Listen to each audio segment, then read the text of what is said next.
Good afternoon, everyone. My name is Trinity Toussaint, and here I will be discussing my presentation on community violence in rural areas. This is for my class for social work in rural urban. What is community violence? Community violence is when an individual whom is unrelated to each other but does not know each other has a physical or verbal altercation with one another within the community. So, in order to be a rural community, let's get that straight off first. So in order to become a rural community, you must have a fewer than 5,000 residents. Normally outside of local cities that is covered by land and full of architectural activity. So there is not a lot of limited convenience stores, health services, mental health services, and there are also not a lot around the other nature resources other than land. So, community violence within rural areas. The community violence in rural areas consists of the youth and the young adults who are age range between 10 and 34. This particularly happens in the Black and Latino area. There are few crimes that are highly profiled in rural community that were known to be as homicides that was caused from firearms or physical harm, sexual assault, domestic violence, or architectural theft. Now, in order to really jot down and figure out on how all this came around, we're going to use a theory. So this theory is called the ecological perspective theory. Now, this theory is also known to help us social workers to get to the roots of the problem, to actually for us to understand why is this happening, how is this happening, what caused this to happen.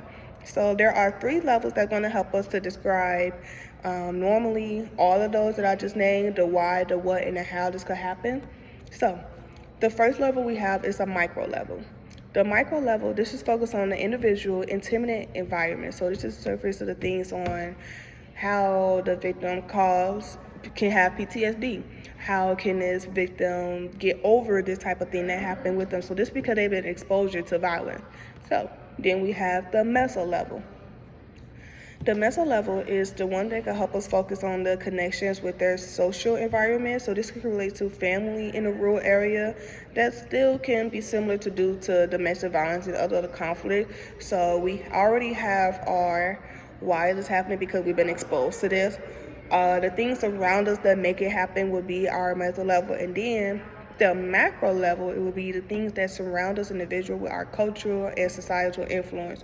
So how a person normally just don't come out of the womb with aggressive behavior, usually it be the things around him or her that cause them to have such a aggressive behavior. So it could either be because they've been exposed to violence, which would be the micro. It could be the things that surround around them, which could be the meso, or it could just be the cultural norms of how they grew up and taught about. Some people grow up there knowing that domestic violence is okay. Some grow up there saying that domestic violence is not okay. So, but in order to fix all that, we do have a policy and a program for the community with the violence that is called Rural Violent Crime Reduction. So this is basically coming from the Bureau of Justice Assistance to help technical assistance the law enforcement and the agencies, and also to help to get a lot of things clear, to get a lot of things safer for the community, because that's our overall goal. Our overall goal that we want our community to be safe. How can we make our community safe?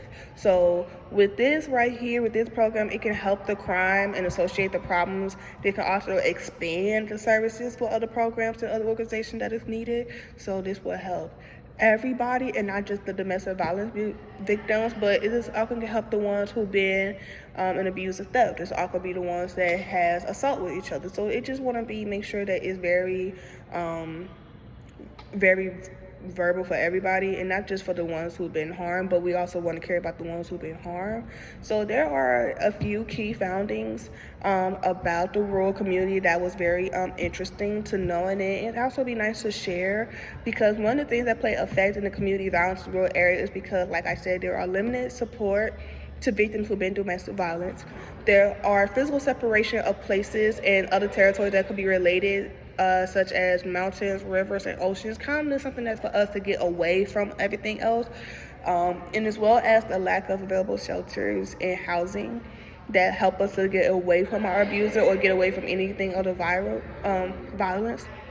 Victims in rural areas have suffered through different challenges when it comes to violence in their communities because as it could relate to domestic abuse. The victims are known for a hesitation of reporting due to the fear of not being taken seriously because of this town is so small, there's not a lot of law enforcement. So if it's nothing seriously where it's like you was hurt to the last moment of your breath, then it might not be taken seriously as it should. Also, the financial dependency is also created on that because there are victims who cannot leave their abusers because they depend on them so much for the housing, and because rural areas get considered around a lot of farm and architectural land, then it usually be the males coming in providing for the women. So if the woman leaves that provider, then they will have to be their own provider, as such to say, and they will be able to handle the things on their own. So within this key factors, another key factor is that the firearms in the rural communities has a larger expand than the ones in the urban communities. In the U.S. counties, the highest fire alarm rate comes from a rural area rather than an urban area. There were 11 out of the top 20 countries with the highest gun homicide, and half of them was rural areas. Now, the gun ownership laws in rural areas are different because within the gun owner laws, you only have to be 18. Now, I think that's a little bit young for those, but it's also because you could be 18 without a permit and still able to own a gun. I don't think that's very safe for the community because a lot of these 18-year-olds, these young people, don't think first. They rather shoot first and think later, and that's what not going to be okay. And there's a lot of things where for different type of guns, you will have to have a felon background of it, but at the same time, though, it won't have the same caretake, or it don't have the same process as it would be for an 18-year-old who just trying to own a regular handgun.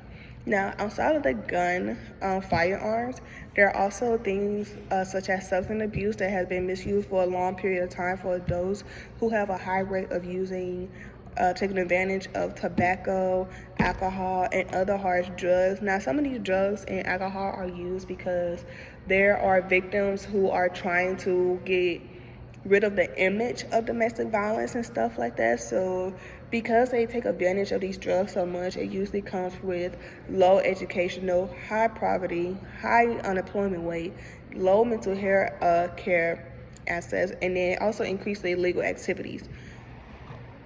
Now, after the substance advantage, we will go into another slide with the law enforcement in the rural community. So according to the Small and Rural Law Enforcement Exclusive Association, the community violence has less chance of being reported because the law enforcement in rural areas have a small tax base that limit their funding, and this can influence law enforcement to take control of a larger geographic area. So I guess because the law enforcement think that because this town is so small that it don't need to be taken care of if it's big, but that's one of the things that it also needs to be taken care of because any crime, no matter where it is urban or rural, should be taken as seriously as anybody else because all lives matters and all lives should be taken seriously. So they're saying that because they don't have a lot of funding, it's the reason why they're not coming to a lot of areas, which is still not fair. So will be another challenge, and also could be help solutions with that. So one of the challenges, like I said, that would be limited to the health and mental services for those who are very much in desperate needs of it, and those who are experiencing harmful assaults. There are also victims who are scared to voice their assaults because of the community is so ties with each other, and because the community is so small that it might not have a lot of care taken towards. So the only way we could do that for a solution is that with other local social workers, if we can help to expand that by ending the suffering of community violence in order to have trust within the communities, and the law enforcement will have to be a local department for it. So you know how like with every United States there's always a local sheriff, a local county police officer. There's always different type of law enforcement. So we could just expand on law enforcement and put them in the rural area, then it can most definitely be a better chance for the community violence to decrease. So in conclusion, community violence in rural areas can have high rates of multiple crimes, such as homicide, assault, domestic violence amongst women. These crimes are rising skyrocket high until the community can trust the law enforcement, and then the law enforcement can make it their duties and to make other law agencies to take rural areas with handling their crimes just as care that it would be in any suburban or any other urban cities. Thank you so much for listening to my PowerPoint presentation. I really hope you enjoy.